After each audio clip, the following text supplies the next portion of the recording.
Greek life and the curriculum on campus get some unexpected changes. And take a ride with us on Hanover's free new service. We'll also wrap up the latest in Panther sports. These stories and much more coming up on Hanover Headlines.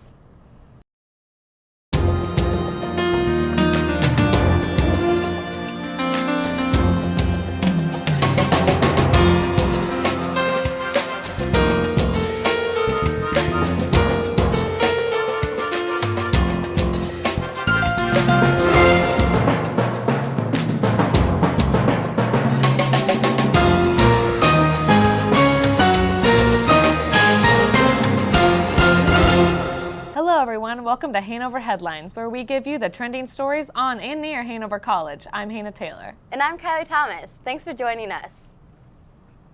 Your favorite fraternity party may not be so crowded this year. Hannah tells us more about the new social policy here on campus.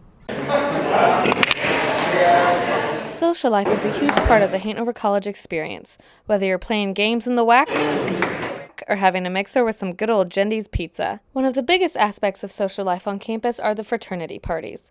The Halloween party, Heaven and Hell, graffiti, and even Fiji Island could be at risk for having smaller attendance this year. The new policy states that whenever a fraternity hosts a party, they must fill out a social event registration form. This way, chapter advisors are more informed on what kind of events the chapter is hosting. The next part of the policy, and arguably the most significant to students, is the guest list rule. Each fraternity member can only have 2.5 guests signed in under his name. Matt Deeg, Assistant Director of Fraternity, Sorority, and Residence Life, says this is a cautionary measure so event hosts will take more responsibility for their guests. I want people who are hosting social events to say, okay, these are the 2-3 people that I know I'm willing to vouch for, and if something goes wrong, I will take responsibility for these individuals.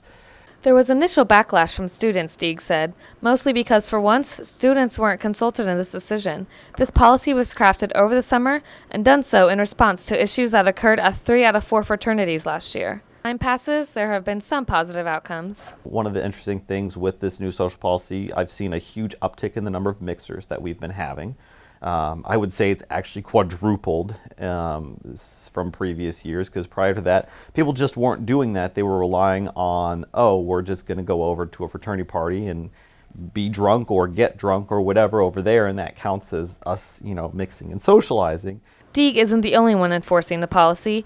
Each chapter's risk manager is just as responsible for making sure their house follows the policy guidelines. Cody Reister, risk manager for Fiji, says things have actually gotten better with the new policy. With the new social policy, the parties are not only limited to a certain amount of people, but there are certain guidelines that we have to follow to make it safer and a more enjoyable atmosphere for everybody. Students like Lindsay Upchurch think this policy could create preventable issues among the student body. I think it leaves out a lot of the students on campus who aren't really close to some of the fraternity brothers. Therefore, it leads to kind of a hierarchy of the student body and who gets invited and who doesn't. Like it or not, it looks like this policy is here to stay. For Hanover Headlines, I'm Hannah Taylor. Hannah, does this apply to sororities too? It does, Kylie, but it doesn't affect them as much because they don't typically have parties in their houses like fraternities do. Okay, good to know.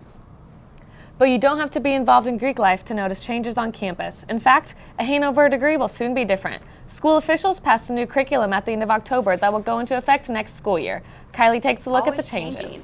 And a new curriculum is here to match that. We researched the curricula of hundreds of schools around the country. Elizabeth Winters was one of many professors responsible for producing Hanover's new academic plan. This 8-page document breaks down the 2 main categories: core curriculum requirements and areas of competency and engagement. These courses each have different tags, giving you skills that apply to life after college. Your Great Works book you'll no longer need, because now it's being replaced with writing and speaking classes. Students can pick a content area that they're excited about in learning the basic composition instead of being in this broad interdisciplinary course. For example, say you want to take a class that you're interested in. You replace Great Works with a class of your choice with the writing tag. If I went to another college or university and I said I took a Great Works class, they didn't know what that was. Sophomore Jordan McHenry loves the idea of being able to choose the classes she wants to meet her liberal arts requirements. If we have these tags on these classes that we're taking, it's easier to say, oh yeah, I took this history class and it was speaking tag. So I think it's easier to say that than explain what a Great Works class is. Now that there's like a clear, more clear definition, is actually a lot better. Senior Gil Finley wishes he would have had the new tags to outline the skills he learned in each of his classes for future interviews. I know it would help me be like, okay, this is the purpose I'm taking this class for, and this is what I'm supposed to get out of it. It's good for schools to revisit their curriculum every few years. I mean, tradition's tradition, but you know, sometimes if something's not working or, you know, something is older, it's good to take it and remold it. Reporting for Hanover Headlines, I'm Kylie Thomas. Wow, Kylie, it seems like there's a lot of big changes around campus. Speaking of big changes, did you hear about the theater alumni who came back to campus? I did, and I actually got to see the show. It was great to have him back on campus.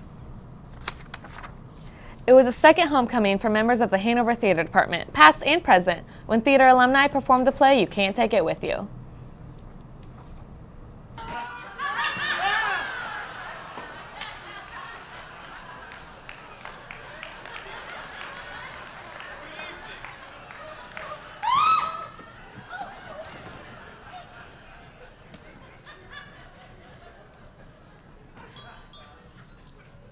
The cast was made up of theater alumni of all ages, ranging from the class of 1970 to 2012. Some have gone on to be professional actors, while others stepped back on stage to relive their glory days. Current theater students sat in the audience taking notes.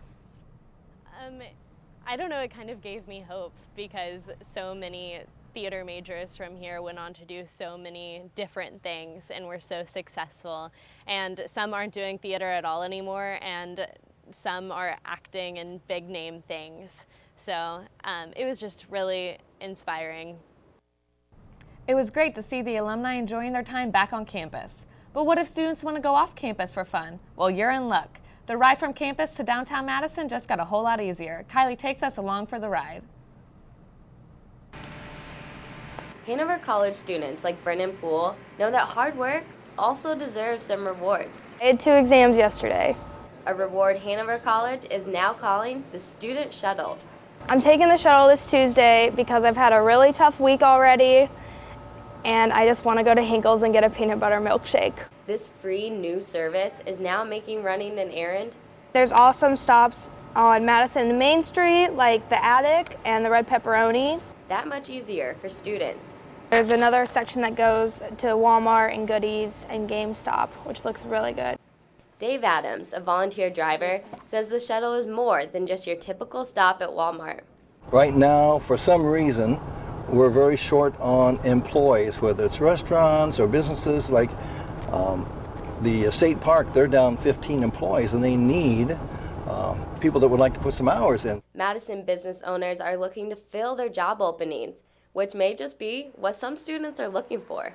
So we can find jobs for them. And the nice thing about this, we'll take you right to the door. The shuttle is not a game changer, but the shuttle is a precursor to something even bigger. Trevor Crafton, one of the founders of this project, envisions the shuttle as a way of bringing the college and community together. It's fun to find those people or those members of a community that will welcome you in and maybe give you a part-time job, maybe invite you over for a dinner, and really bring you in as a part of their family. It's a 6-mile trip, and for Brennan, it's more than just a bus ride. It takes me to a lot of different places from Upper and Lower Madison. It's a chance to explore. And I have a milkshake. Reporting for Hanover Headlines, I'm Kylie Thomas. It looks like I'm definitely going to have to take advantage of that shuttle soon. Yeah, it's always fun to go downtown for a little break. But speaking of breaks, it's time to head over to Lindsay Burke for the latest in sports. Indiana University has Hoosier Hysteria, UK has Big Blue Nation, and now Hanover College has Cool Your Chaos. This new tradition was one that everyone seemed to be talking about, and I went out to see it for myself and see how it all started. The pep band came tuned up. The cheerleaders came geared up. And the fans were pumped up at this year's newest sports pep rally called Cool Your Chaos. This new tradition came with everything from a dunk contest. Let's get chaos started. Here we go. Strobe lights. Who's ready to make the team? Player intros. Free t-shirts. And fun for everyone. After all the hype, I decided to talk to Coach Miller and find out who the mastermind was behind Cool Your Chaos. Our players deserve the bulk of the credit for organizing it, talking about what would work, talking to their fellow students about it. So, I've kind of just tried to help organize a little bit. But this tradition actually began even before Coach Miller was the head coach. We had done something like this probably 15 years ago. And at that time, I was actually the assistant coach here, and we'd done something, and it was more like a midnight madness, like at midnight. But the focus wasn't just on basketball. The success of all the sports at Hanover was also recognized. We've got conference champions all over the place. Volleyball, women's tennis, women's golf, men's and women's soccer are going to have a chance. Cross country will go off. So just kind of hopefully it starts with basketball, but it doesn't end there. It goes well beyond. You came to watch the dunk contest or just here for the experience, it looks like Cool Your Chaos is a tradition that's here to stay. For Panther Prow, I'm Lindsay Burke. While the basketball teams are preparing for the start of their season, the Hanover College cross-country teams are preparing for what could be their last outing of the season. The men's team finished third in the Heartland Collegiate Athletic Conference Championship meet in Shelbyville thanks to the help of runners Joe Rector and Ben Frank getting top 10 finishes. The women's squad also finished strong, placing second in the conference tournament meet, with a total of 4 runners placing in the top 15 overall. Both Panther cross-country teams will be back in action at the NCAA Great Lakes Regional at Terre Haute in the next coming weeks. Football is also starting to come to a close with just a few more games left to go in the season. The Panthers are coming off a fresh overtime win at Earlham thanks to sophomore running back Justin Connors. His performance not only secured the 35-34 conference victory, but also earned Connors top Heartland Collegiate Athletic Conference honors for the week. Connors was named the HCAC Offensive Player of the Week after he set career highs with 39 carries for 195 yards and 3 touchdowns. As some sports seasons continue to keep going, women's tennis gets a break, at least for a little while. The Panther women's tennis team picked up their 3rd consecutive sweep of both the regular season and conference titles. Mackenzie Spicer, Tori Schwartz, and Susan Winterheimer all received first-team all-conference honors. These victories come with a winter break, but also high expectations when they represent the league and the NCAA Division III National Tournament in the spring. That's all for sports on the Panther Prow. Back to you, Hannah. I wonder if they'll have Call Your Chaos next year. It was such a great time. There were parents, most fall athletes, and even professors got involved in the games. Yeah, I sure hope they do. It was such a good time. Also, good luck to all our fall sports that are competing in the conference championships this weekend. That's the latest in news on and around campus. Thanks for joining us here on Hanover Headlines. I'm Hannah Taylor. And I'm Kylie Thomas. Thanks for tuning in and have a great day.